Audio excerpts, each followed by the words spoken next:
Bismillahirrahmanirrahim. Assalamualaikum warahmatullahi wabarakatuh. Innal hamdalillah nahmaduhu wa nasta'inuhu wa nastaghfiruh wa natubu ilayh wa na'udzu billahi min shururi anfusina wa min sayyiati a'malina. Man yahdihillahu fala mudilla lahu wa man yudlil fala hadiya lahu. Wa asyhadu an la ilaha illallah wahdahu la syarika lahu wa asyhadu anna Muhammadan abduhu wa rasuluhu la nabiyya wa rasuluhu ba'dahu. Allahumma shalli ala sayyidina Muhammad wa ala ali Muhammad. Qala Allah ta'ala fil kitabil karim, a'udzu billahi minasyaitonir rajim. Ya ayyuhalladzina amanu taqullaha wa qulu qawlan sadida yuslih lakum a'malakum wa yaghfir lakum dzunubakum wa may yuti'illaha wa rasulahu faqad faza fawzan 'azima. Alhamdulillah, teman-teman yang dirahmati Allah Subhanahu. Alhamdulillah, segala puji bagi Allah yang sampai hari ini masih memberikan kita nikmat yang luar biasa, nikmat kesehatan, nikmat kesempatan, dan tentunya nikmat iman dan Islam, sehingga kita bisa hadir pada sore hari ini dalam membahas sirah dari sahabat yang mulia, yaitu Abu Bakar As-Siddiq radhiyallahu anhu. Mudah-mudahan kita senantiasa diberikan keistiqomahan, mudah-mudahan Allah senantiasa mencurahkan rahmat baiknya kepada kita semua. Amin. Tak lupa salawat dan salam mari kita sambil agungkan pada junjungan kita, Nabi Agung kita, Nabi Muhammad sallallahu alaihi wasallam, pada keluarganya, pada para sahabatnya, pada tabi'in, tabi'in. Mudah-mudahan kita senantiasa istiqomah dalam menjalankan sunnah beliau dan juga kita mendapatkan syafaatnya di dunia. Amin. Baik teman-teman yang dirahmati Allah Taala, kali ini kita membahas bagian kedua dari sirah Abu Bakar As-Siddiq. Kemarin kita sudah membahas tentang kelahiran beliau, masa beliau, dan juga kuliah beliau. Jadi sekali ini kita membahas keutamaan dari Abu Bakar As-Siddiq. Nah, teman-teman yang dirahmati Allah Taala, jadi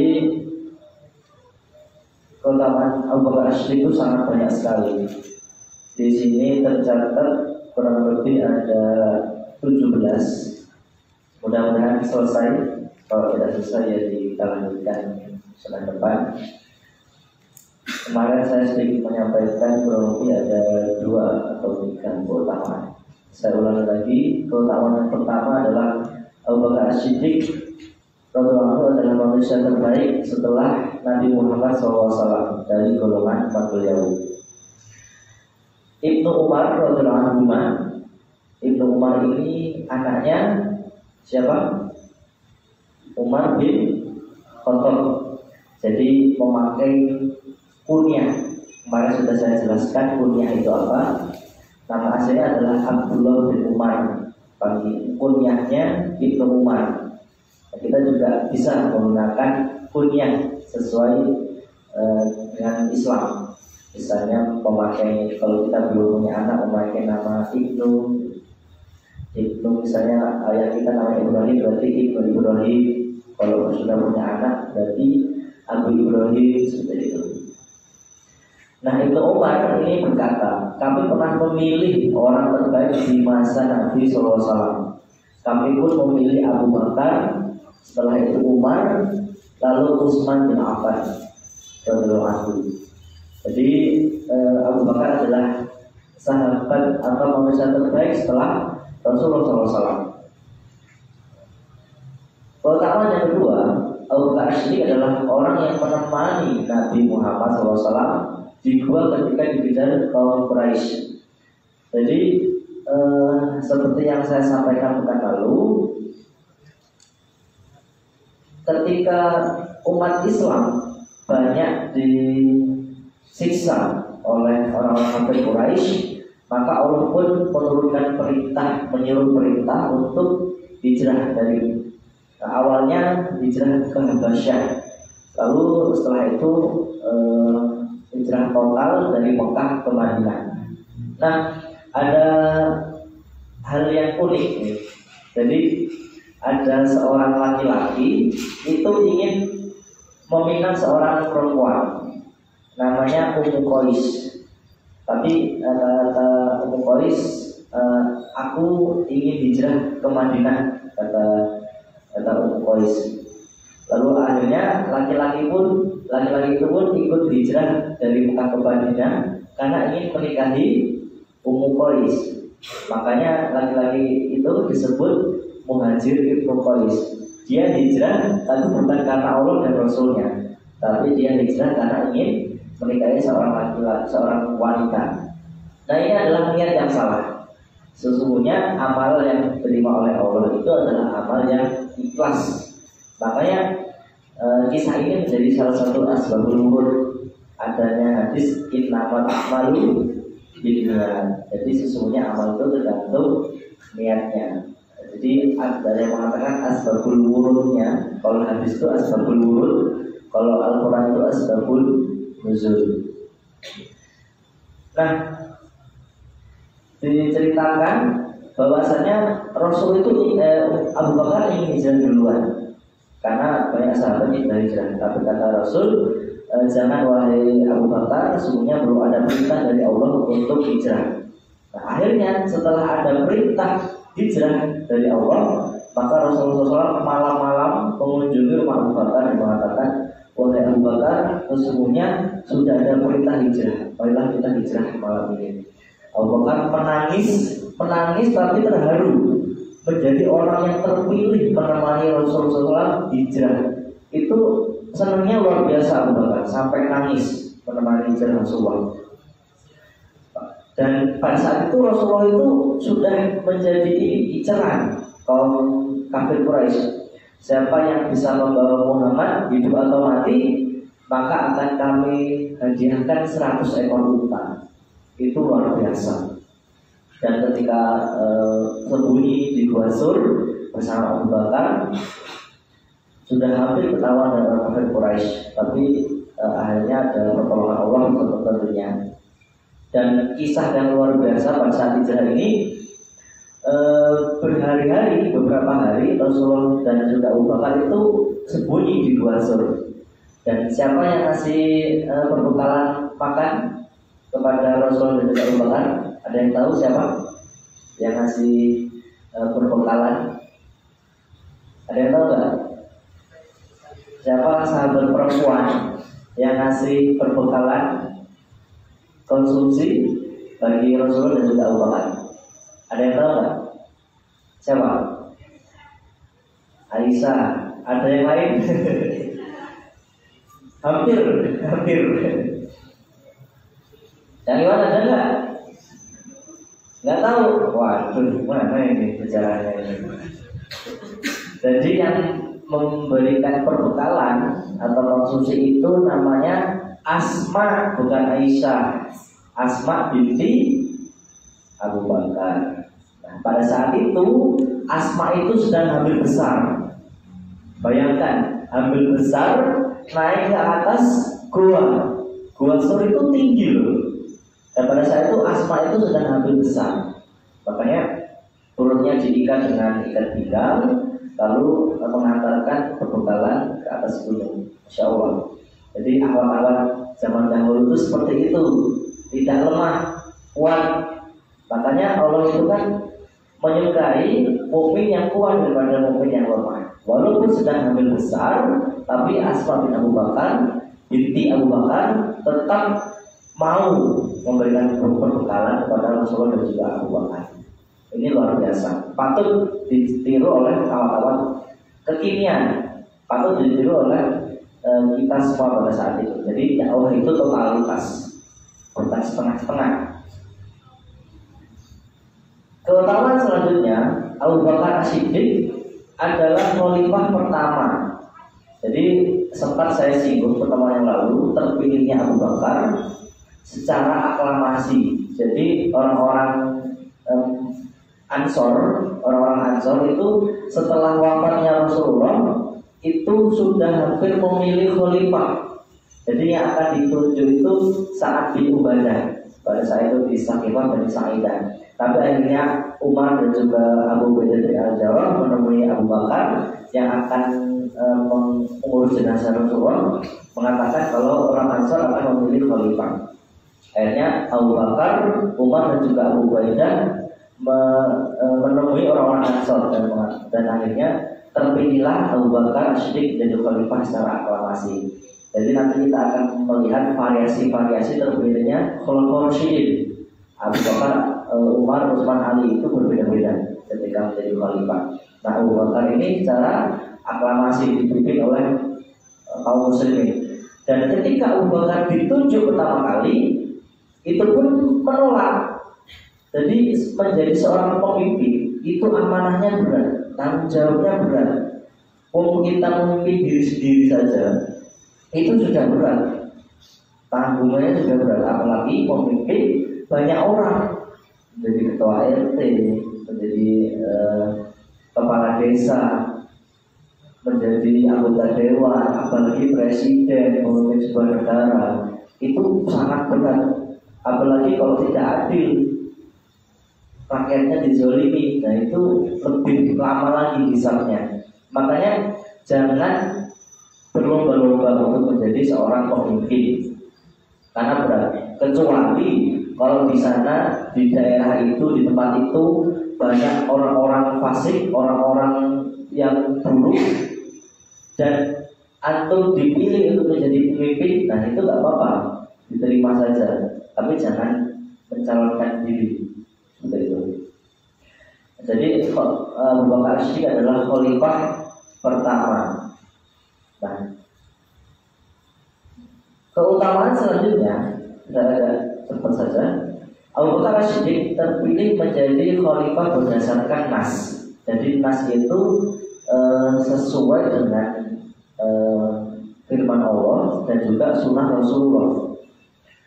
Nah, ketika Rasulullah SAW sakit, sebelum wafatnya beliau sakit, Aisyah radhiyallahu anha berkata, ketika Nabi SAW menjelang wafat, Bilal datang meminta izin untuk menunaikan sholat. Rasulullah SAW bersabda, perintahkan Abu Bakar untuk menjadi imam dan sholatlah. Aisyah berkata, Abu Bakar itu orang yang terlalu lembut. Kalau ia mengimami sholat, maka ia mudah menangis. Jadi Abu Bakar itu kalau sholat mudah menangis, karena hatinya sangat lembut. Mendengar bacaan Rasul menangis, ada yang baca Quran nangis, hatinya sangat lembut. Itu.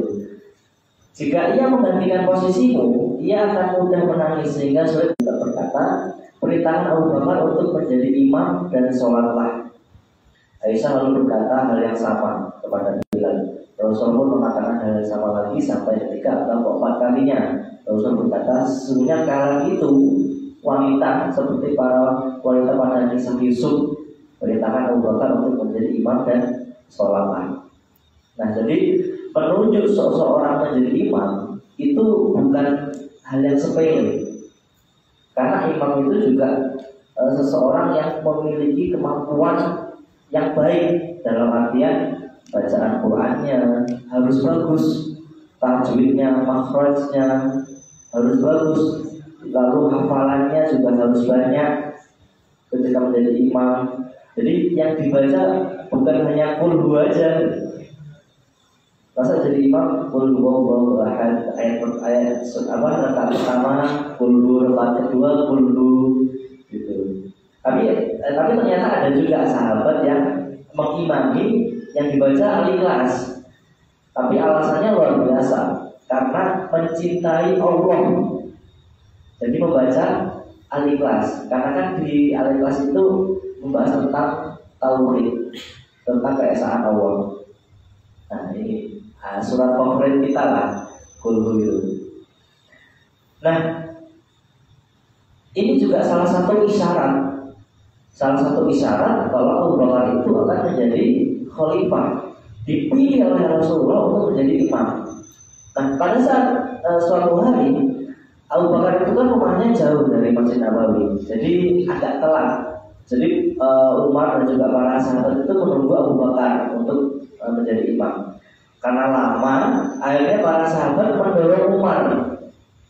Karena sahabat yang terbaik setelah Abu Bakar itu Umar, mendorong Umar bin Khattab untuk menjadi imam sholat. Nah, ketika Umar takbir, Allahu Akbar, Rasulullah mendengar, karena rumahnya Rasulullah kan ini di dalam masjid atau jejer dengan masjid. Lalu Rasulullah bersabda, sesungguhnya Allah dan Rasulnya tidak akan ridho kalau imamnya bukan Abu Bakar. Akhirnya dibatalin sholatnya Umar, karena Umar harus Abu Bakar. Akhirnya setelah Abu Bakar ini datang lalu mengimami. Jadi luar biasa. Makanya kalau kita merasa belum pantas menjadi imam sholat, ya kita jangan menjadi imam sholat, karena ya berat.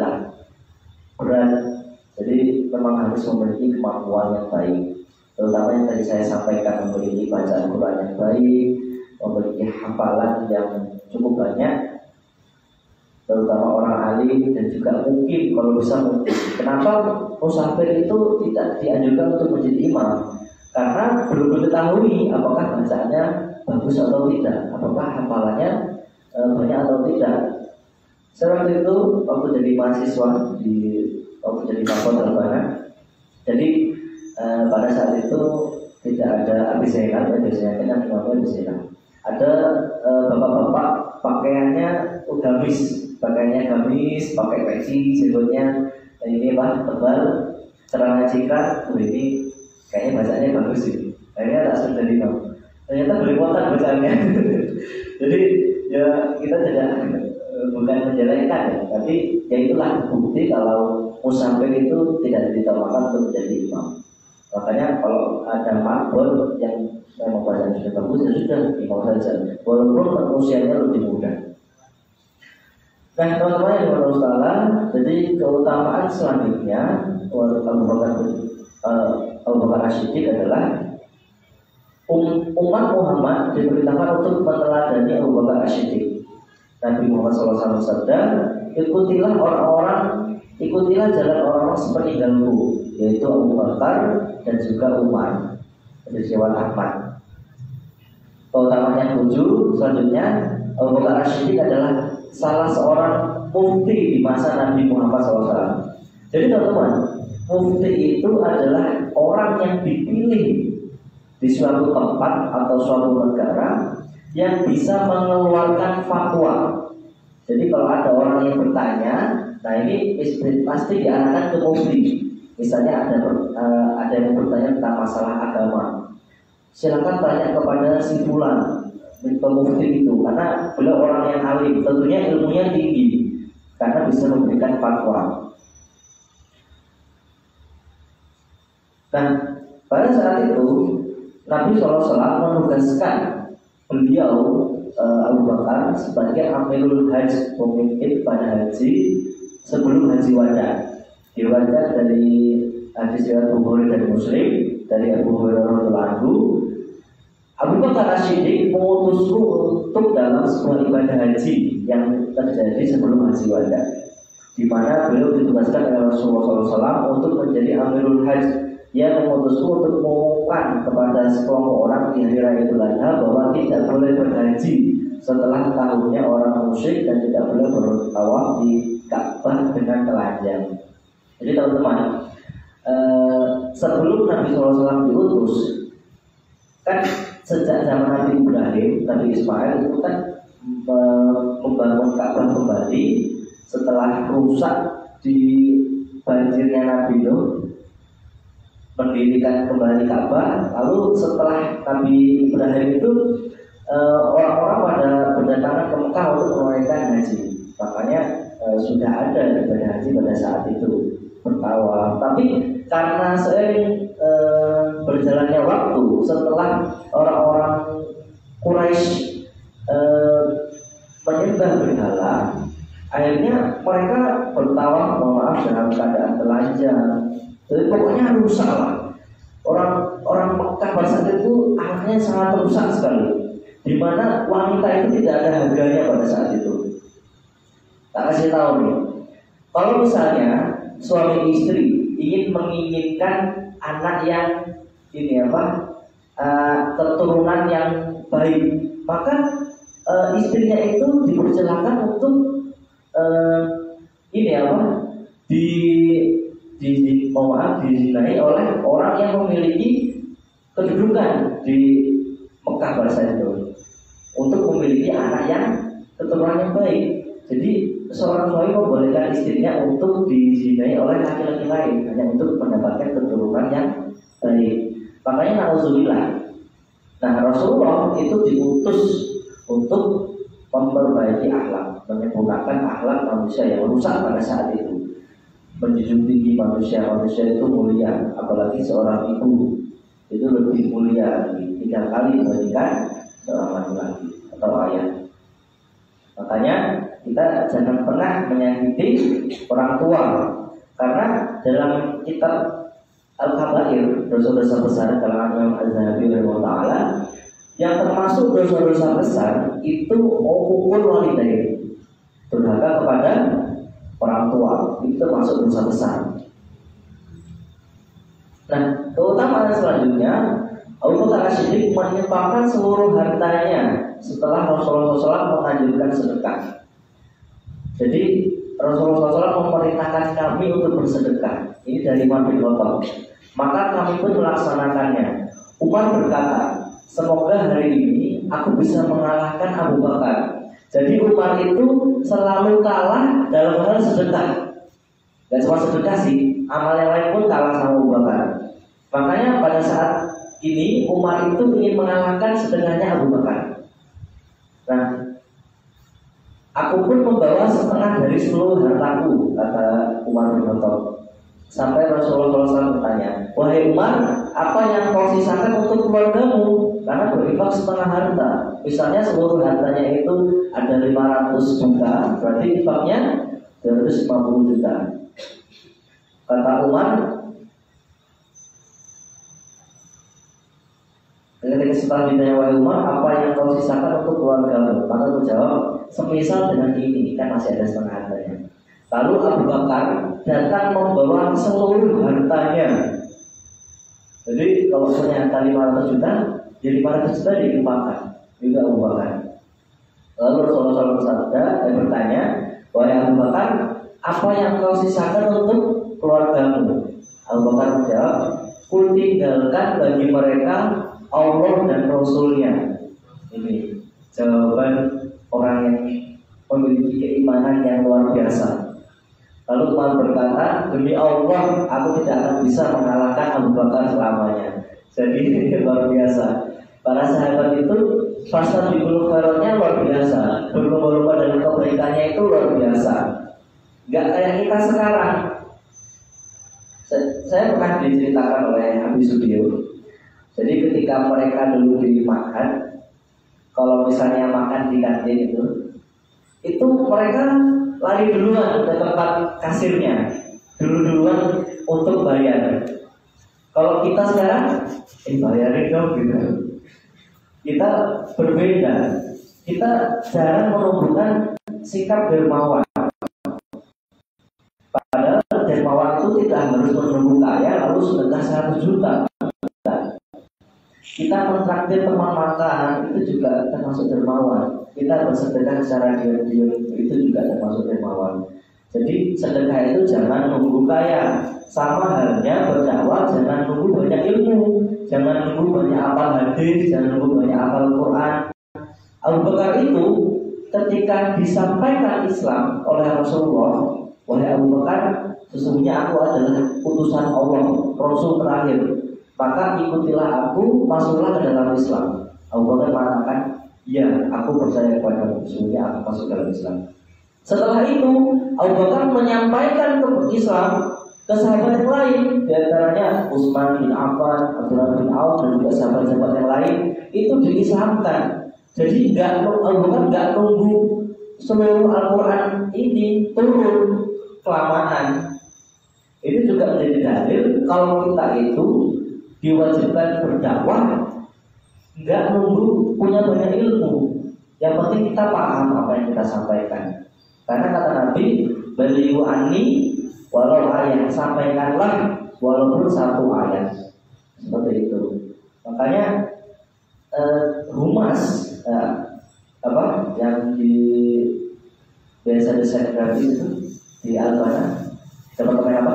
Media Center. Media Center itu juga berperan penting karena membagikan ayat-ayat kalamullah, membagikan hadis-hadis, lalu yang lain menyampaikan, mengeser, itu pahala juga bagi yang mendesain. Seperti itu. Makanya inilah kewajiban kita berdakwah. Jadi tidak perlu kita harus menulis buku dulu, harus hafal 40 hadis arba'in. Tidak seperti itu. Kita berdakwah semampu kita. Makanya ada fasilitas BMI. Nah, ketika antum dituju menjadi murabi, menjadi tutor BMI, nah itulah salah satu sarana agar antum bisa berdakwah, bisa menghijrahkan orang atau berbuat baik kepada orang. Keutamaan selanjutnya, Abu Bakar As-Siddiq adalah orang yang paling dicintai Nabi Muhammad SAW. Jadi ada sahabat namanya Amr bin As radhiyallahu anhu. Nah, Amr bin As itu masuk Islamnya bareng sama Khalid bin Walid. Barang bukti, nah, sama lah masuk Islam bareng Khalid bin Walid.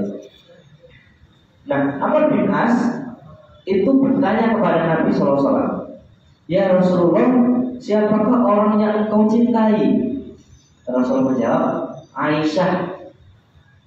Karena Amr bin As berharap yang paling dicintai Nabi itu ya Amr bin As gitu. Karena teman-teman, tak kasih tahu nih, perlakuan Nabi kepada semua orang itu hampir sama. Maksudnya, setiap orang yang menjadi teman Nabi itu seperti spesial. Makanya seakan-akan menjadi orang yang paling dicintai oleh Nabi. Nah, kalau kita punya teman seperti itu, maka ya genggam erat teman itu, jangan sampai dilepaskan. Makanya Amr bin As itu ya bahasanya agak GR lah. Bertanya, ya Nabi, ya Rasulullah, siapakah orang yang kau cintai?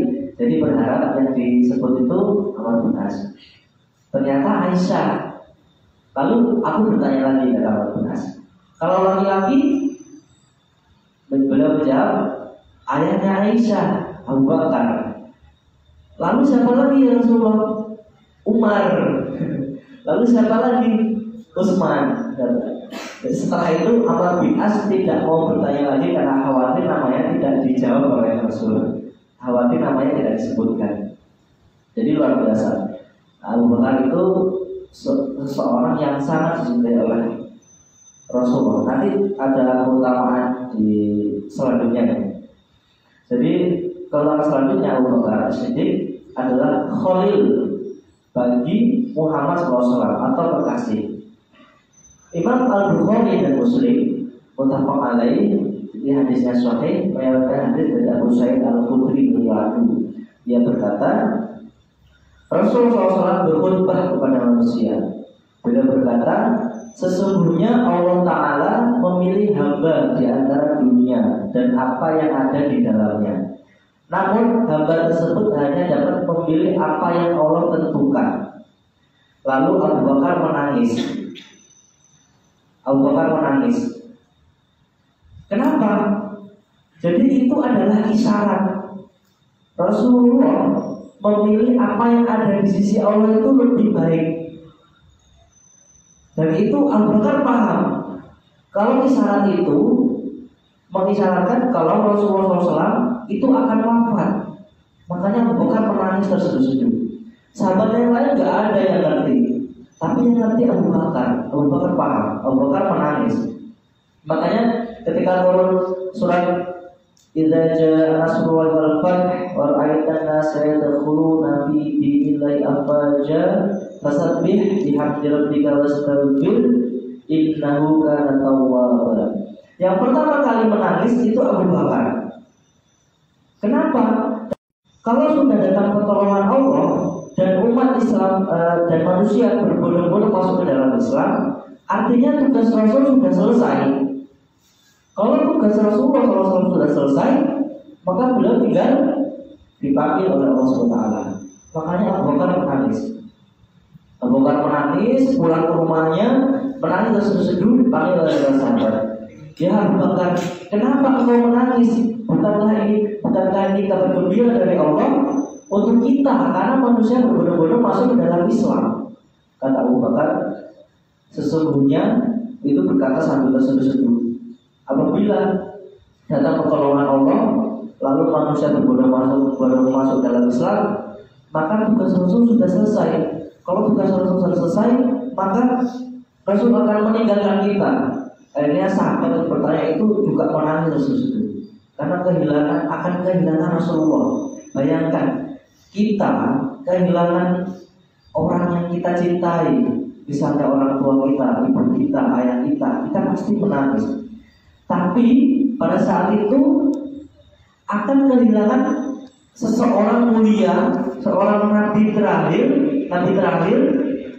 yang kita cintai itu melebihi diri kita sendiri. Para sahabat itu mencintai Rasulullah melebihi diri mereka sendiri. Makanya ketika berperang ada yang menghadang Rasulullah, akhirnya dipanah. Itu luar biasa pada sahabat. Makanya wajar kalau Abu Bakar sangat menangis tersebut ketika ada isyarat Rasulullah akan wafat. Nah, lalu Abu Bakar menangis. Kami pun heran dengan tangisan beliau. Hanya karena Rasulullah mengabarkan tentang hamba pilihan Rasulullah tadi. Padahal Rasulullah orangnya, dan Abu Bakar lebih paham dari kami, kata Abu Sa'id Al-Khudri. Lalu Rasulullah SAW bersabda, sesungguhnya orang yang sangat besar jasanya padaku dalam kedekatan dan kerelaan mengeluarkan harta ialah Abu Bakar. Andai saja aku diperbolehkan mengangkat seorang kekasih selain Allah, pastilah aku akan memilih Abu Bakar. Namun cukuplah persaudaraan se-Islam dan kecintaan karenanya. Maka jangan tinggalkan pintu kecil di masjid selain pintu Abu Bakar saja. Jadi Masya Allah, sangat istimewanya Abu Bakar, sampai-sampai kalau boleh memilih seorang khalil, seorang kekasih selain Rob, maka Rasulullah SAW akan memilih Abu Bakar Siddiq radhiyallahu anhu. Masya Allah. Nah, teman-teman, keutamaan selanjutnya adalah Allah Ta'ala mensucikan Abu Bakar Siddiq. Allah SWT berfirman dalam Quran Al-Lail ayat 17-21 yang artinya, dan kelak akan dijauhkan orang yang paling takwa dari neraka itu, yang menafkahkan hartanya di jalan Allah untuk membersihkannya. Padahal tidak ada seorang pun memberikan suatu nikmat kepadanya yang harus dibalasnya, tetapi dia memberikan itu semata-mata karena mencari keridhaan Tuhannya yang Maha Tinggi, dan kelak dia benar-benar mendapatkan kepuasan. Ayat ini turun berkenaan dengan Abu Bakar As-Siddiq. Selain itu, beliau juga termasuk as-sabiqun al-awwalun, orang pertama masuk dalam Islam. Keutamaan selanjutnya, Nabi SAW itu memberikan tazkiyah kepada Abu Bakar. Ketika Abu Bakar bertanya kepada Nabi SAW, barang siapa yang membiarkan kainnya terjulur karena sombong, tidak akan dilihat oleh Allah pada hari kiamat. Maka Abu Bakar berkata, ya Rasulullah, sesungguhnya salah satu sisi sarungku melorot, kecuali jika aku ikat dengan baik. Jadi teman-teman, Abu Bakar itu sahabat yang kurus. Makanya kalau memakai sarung itu kadang melorot. Makanya ketika Nabi menyampaikan hadis tentang isbal, menjulurkan kain atau celana sampai di bawah mata kaki, maka tidak akan dilihat oleh Allah pada hari kiamat. Abu Bakar takut karena ketika beliau memakai sarung atau celana itu sering melorot karena saking kurusnya. Maka Rasul berkata, engkau tidak melakukannya karena sombong. Gitu. Makanya penjelasan tentang isbal, celana atau pakaian di bawah mata kaki bagi laki-laki itu berbeda pendapat. Ada yang mengatakan mutlak orang yang memakai celana di bawah mata kaki karena sombong atau tidak, itu tepatnya di neraka atau tidak dilihat oleh Allah pada hari kiamat. Tetapi ada juga yang berpendapat lain, terutama dalam hadis ini. Kalau tidak sombong, tidak apa-apa. Karena pada zaman dahulu membedakan orang kaya dan orang miskin itu dengan kainnya. Semakin panjang kainnya berarti orang itu kaya, terutama raja-raja. Semakin miskin, kainnya isbal, airnya cingkrang di atas mata kaki karena tidak kuat beli kain. Seperti itu. Makanya kalau kita lagi ingin mencari aman, ingin mencari sunnahnya nanti, ya kita memakai celana di atas mata kaki. Wallahu a'lam. Nah, selanjutnya, pertama selanjutnya, Abu Bakar Siddiq didoakan oleh Nabi memasuki semua pintu surga. Dalam hadis riwayat muttafaq alaih, hadisnya Bukhari, kan menyumbangkan 2 harta di jalan Allah, maka ia akan dipanggil oleh salah satu dari pintu surga. Wahai hamba Allah, kemarilah untuk menuju kenikmatan. Jika ia berasal dari golongan orang-orang yang suka mendirikan sholat, ia akan dipanggil dari pintu sholat. Yang berasal dari kalangan mujahid, orang-orang yang mati syahid, maka akan dipanggil dari pintu jihad. Jika ia berasal dari golongan yang gemar bersedekah, akan dipanggil dari pintu sedekah. Jadi teman-teman, pintu surga itu ada macam-macam. Ada pintu surga dari orang yang gemar menunaikan sholat, terutama sholat wajib. Jadi laki-laki itu wajibnya sholat berjamaah di masjid. Ini kalian sudah ngomong sendiri, jadi harus komitmen ini. Jadi laki-laki itu memang sholat wajibnya itu berjamaah di masjid. Kalau perempuan memang baiknya di rumah, tetapi tidak berdosa atau tidak mengapa ketika perempuan ingin sholat di masjid. Nah, ketika seorang gemar menunaikan sholat, maka ia dipanggil dari pintu surga. Pintu surganya orang yang sholat. Kalau dia mati syahid ketika berperang melawan orang-orang musuh Allah, melawan orang-orang kafir, maka dia dipanggil dari pintu mujahid. Kalau dia gemar puasa, maka dipanggil dari pintu orang-orang yang berpuasa, pintu Ar-Rayyan. Nah, hari ini terutama siapa yang berpuasa, mudah-mudahan kita semua bisa memasuki pintu dari orang-orang yang gemar berpuasa. Amin.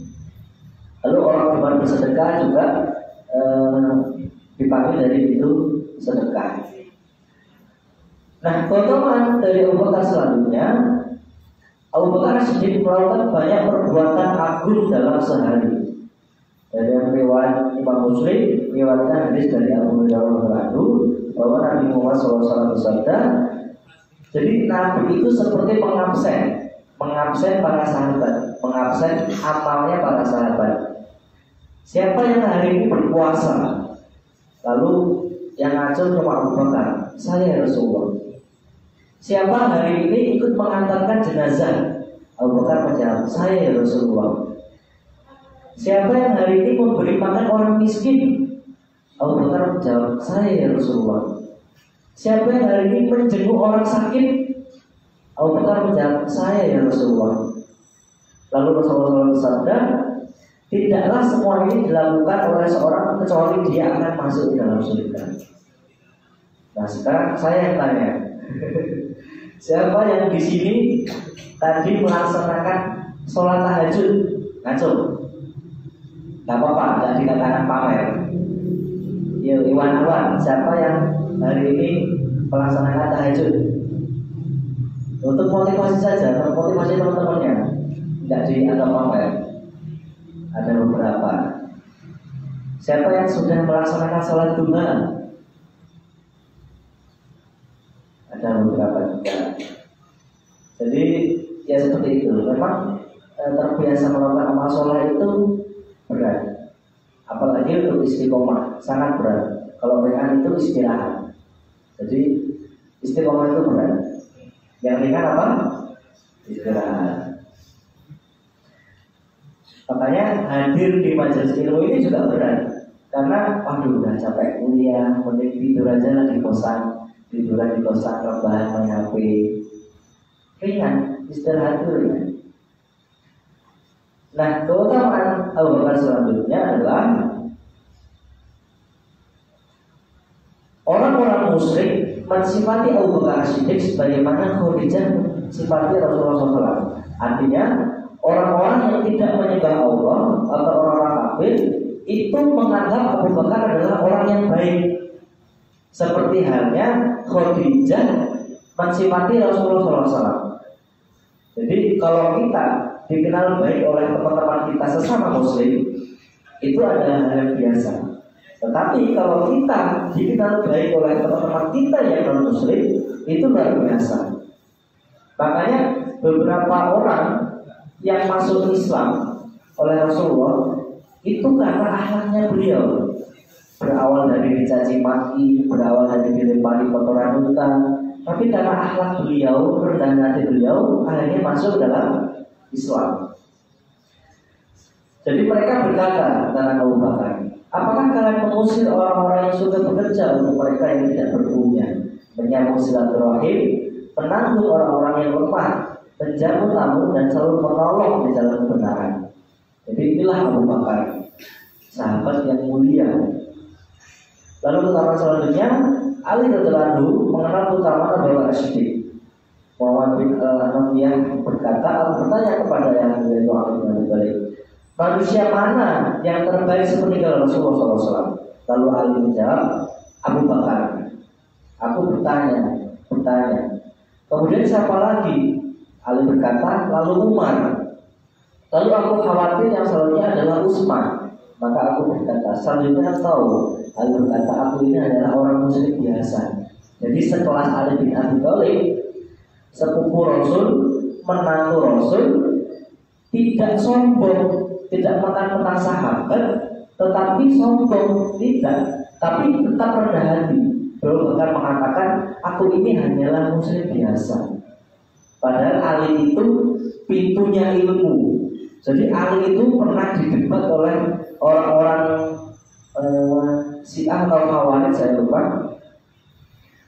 Jadi ditanya oleh satu pertanyaan. Yang bertanya kepada Ali itu ada banyak orang, 7 atau lebih dari 10 orang bertanya dengan satu pertanyaan. Dan Ali menjawab seluruh pertanyaan itu dengan jawaban yang berbeda. Jadi Masya Allah, saking luasnya ilmu dari Ali bin Abi Thalib. Tetapi beliau sangat tawadhu mengatakan, aku ini hanyalah muslim biasa. Tetapi saat ini, fenomena saat ini, banyak orang yang sombong mengatakan, aku lebih baik dari dia, kelompokku lebih baik dari kelompok dia. Padahal yang mengatakan aku lebih baik dari dia itu siapa? Iblis. Jadi iblis itu mengatakan aku lebih baik dari Adam. Aku diciptakan dari api, sedangkan Adam diciptakan dari tanah. Jadi makanya hati-hati. Semakin tinggi ilmu seseorang, semakin tinggi ilmu antum semua, terutama juga ilmu kita. Jangan sampai kita sombong mengatakan lebih baik dari orang lain. Belum tentu. Mungkin orang yang kita kenal di tempat umum mungkin dia amalnya biasa aja. Bisa jadi ketika dia melaksanakan tahajud dia menangis. Bisa jadi. Kita tidak bisa melihat seseorang dari covernya, tidak bisa. Makanya ada perkataan dari seseorang, kalau kita melihat orang yang lebih tua, kita mengatakan sesungguhnya orang ini amalnya lebih banyak dari saya karena lebih tua. Kalau kita melihat orang yang lebih muda, bertemu dengan orang yang lebih muda, kita katakan sesungguhnya orang ini dosanya lebih sedikit dari saya karena lebih muda. Itulah pentingnya kita tawadhu. Lalu keutamaan yang terakhir, Abu Bakar itu mengganti Rasulullah dalam hal apapun. Dari dalam riwayat Imam Muslim, Abad bin Musa menguturkan kepada saya dan berkata, Ibrahim bin Sa'ad menguturkan kepada kami dan berkata, ayahku mengabarkan kepadaku Muhammad bin Jubair bin Mut'aim dan ayahnya. Ini namanya sanad.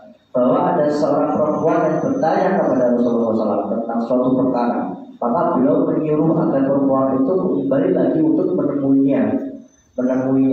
Maka perempuan itu bertanya, ya Rasulullah, bagaimana jika saya datang tapi tidak bertemu dengan Anda? Kata Jubair bin Mut'im mengatakan seolah-olah perempuan itu maksudkan kematian. Jadi khawatir kalau sudah ketika bertemu tapi tidak menemui tapi tidak ada Rasulullah. Maka Nabi menjawab, kalau kamu tidak bisa bertemu denganku, maka temuilah Abu Bakar. Dalam hadis Muslim. Jadi seakan-akan jika tidak ada Rasul, maka urusan itu bisa ditanyakan oleh Abu Bakar. Makanya tadi juga ada keutamaan kalau Abu Bakar itu sebagai mufti, orang yang ditunjuk, orang yang bisa memberikan fatwa, atau orang yang bisa berijtihad. Jadi berijtihad. Dan teman-teman yang Rasulullah, kalau Ustaz, mungkin itu yang bisa saya sampaikan. Jika ada perkataan yang salah atau perkataan yang menyinggung, saya mohon maaf. Dan kesalahan itu murni dari saya sendiri. Dan jika ada kebaikan, itu datangnya dari Allah Subhanahu Wa Taala.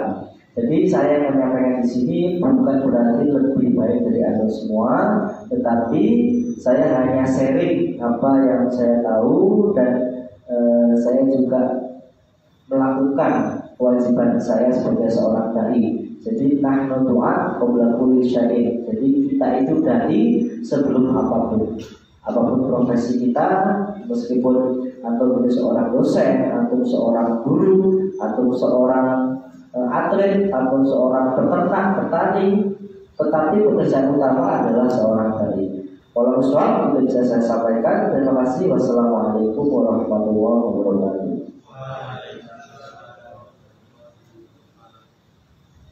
Ada yang bertanya?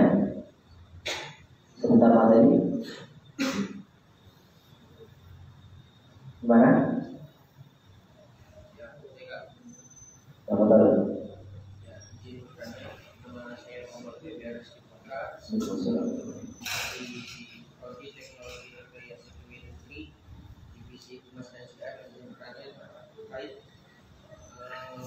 Dosa-dosa besar kali Kak tentang perkara tua. Ingin bertanya, kalau salah seorang anak yang ketika masa bayinya orang tua itu bercerai Kak, lalu dia tidak pernah bertemu dengan salah satu dari kedua orang tua tersebut. Lalu ketika dia sudah besar, sudah beranjak dewasa, dia bertemu dengan salah satu dari orang tuanya, lalu dia membenci. Apakah itu termasuk durhaka atau bagaimana Kak sifatnya? Pertanyaan dari Aristi. Jadi saya ulangi, jika ada seorang anak yang misalnya orang tuanya berpisah, mungkin anak itu masih kecil ya, berpisah, lalu ketika sudah dewasa bertemu dengan orang tuanya, yang lalu bertemu dengan orang tua yang tidak mengurusinya, lalu dia membencinya, apakah berdosa? Saya pernah bertanya kepada seorang ustaz ahli fikih tentang hal ini. Jadi kata ustaz itu, orang ini, anak ini yang membenci orang tuanya, walaupun orang tuanya itu tidak mengurusinya, tidak menafkahinya, itu termasuk berdosa. Kalau itu masuk dalam beberapa budak walau besar, tapi itu termasuk berdosa. Kenapa? Karena Nabi SAW itu menyuruh kita berbakti kepada orang tua kita, meskipun orang tua kita adalah kafir. Misalnya kita mu'alaf, misalnya kita, apakah kita harus berpisah dari orang tua kita? Apakah kita harus membenci orang tua kita? Tidak. Tetap harus berbakti kepada orang tua kita. Orang tua kita yang kafir pun, yang non-muslim pun misalnya, itu tetap harus berbakti. Apalagi orang tua yang masih Islam, walaupun orang tua itu tidak memberikan kita nafkah. Jadi seperti itu. Jadi apa untungnya kita membenci seseorang, apalagi orang tua kita, walaupun orang tua itu tidak menafkahi kita. Toh kalau adanya kita itu juga karena adanya orang tua kita. Jadi kita tidak perlu membenci. Makanya ada sahabat. Jadi Rasul itu ketika dalam masjid itu berkata kepada sahabat, sebentar lagi akan ada orang yang masuk ahli surga. Lalu masuk sahabat ini. Besoknya lagi, sebentar lagi kita akan melihat seorang ahli surga, lalu masuk lagi dalam masjid sahabat yang sama, sampai keesokan harinya sebentar lagi kita akan melihat seorang ahli surga, lalu masuk lagi seorang sahabat. Sahabat itu sahabat biasa aja, nggak terlalu terkenal lah. Lalu ada seorang sahabat, apakah saya lupa, apakah Abdullah bin Amr bin As atau Ibnu Umar, saya lupa, mengatakan kepada orang yang dikatakan ahli surga tadi, wahai fulan, sesungguhnya aku sedang bertengkar dengan ayahku, maka aku berniat untuk tidur di rumahmu selama 3 hari. Sebenarnya sahabat itu berbohong karena ini melihat amalnya orang tadi, sahabat tadi. Di hari pertama amalnya biasa aja, sholat biasa aja, sholat sunnah, tahajud biasa aja. Hari kedua dia amalnya tidak ada yang istimewa. Hari ketiga amalnya biasa aja. Akhirnya ketika ini pamit, sahabat itu berkata, wahai fulan, sesungguhnya aku telah berbohong kepadamu, aku bertengkar dengan ayahmu. Padahal sesungguhnya aku tidak bertengkar kepada ayahmu, tetapi aku mendengar hadis Nabi SAW yang mengatakan engkau adalah seorang ahli surga. Makanya aku ingin melihat apa amalmu sehingga aku bisa menjadi seorang ahli surga. Kata sahabat itu yang laki-laki tadi, sesungguhnya amalku yang biasa aja, tidak ada yang spesial. Mungkin yang dimaksudkan oleh Nabi adalah sebelum aku tidur, catat nih, amalannya nggak sampai 1 menit, tapi kata dijuluki Nabi masuk dalam surga. Sebelum saya tidur, saya memaafkan kesalahan semua orang.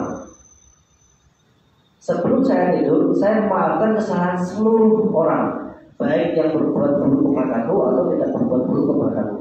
Dan saya berlindung dari hasad atau benci pada orang lain. Amalannya nggak sampai 1 menit, tapi dijuluki Rasulullah sebagai penghuni surga. Ini catat nih. Jadi sebelum tidur kita bermunajat saja, setelah kita berdoa, baca doa sebelum tidur kita membaca, ya Allah, sesungguhnya aku telah memaafkan kesalahan orang-orang yang berbuat buruk padaku hari ini, baik saya kenal maupun tidak saya kenal. Kalau mau baca doanya, Rabbana ighfir lana wa li ikhwanina alladziina sabaquna bil iman wa la taj'al fi qulubina ghillan lil ladzina amanu rabbana innaka ra'ufur rahim. Jadi seperti itu. Kalau soal ada lagi? Awal? Cukup ya? Cukup, nanti kalau ada pertanyaan bisa diberikan kepada dia. Ini tadi sudah saya tutup.